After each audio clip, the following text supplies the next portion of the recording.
सुंदर चेहरा आ पैसा थिबा लोक केते भयंकर होइतंती तमाने आज ए फोटो रे देखि पारथुबो।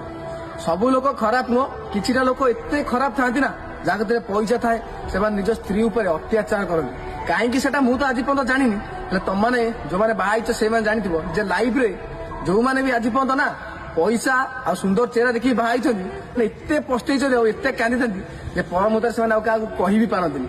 तो ताठू भल गोटे कथा मन रखा, जीवन में जब तुमको लयाल पिला मिलूँ ना पाखे पैसा पचे न थाऊ पाखे सारा जीवन रुह। जीवन में खुशी रे बंचा खाली पैसा और सुंदर चेहरा हेले हबनी, ता मध्यरु सुंदर कथबार्ता आ व्यवहार भी दरकार। जब निज स्वामी तुमको भल पाइबनी, जब निज स्वामी तुमको केयर करबनी, ताले तुमको हजार लोक भल पाइले भी तुम केबे भी खुशी रहिबनी। सेतिबे समस्त अनुरोध करूची ए टंका पैसा और धन संपत्ति और सुंदर चेहरा को छाड़ी गोटे सुंदर मनीष को भल पाबी, देखिबो जीवन में बहुत खुशी रहिबो आ तुम मैरेज लाइफ पूरा हस खुशी हो। कौन ठीक कहली ना? जदि ठीक होइछि ना ताले वीडियो समस्त शेयर करिवो आ भाई निश्चय लिखिबो लव यू।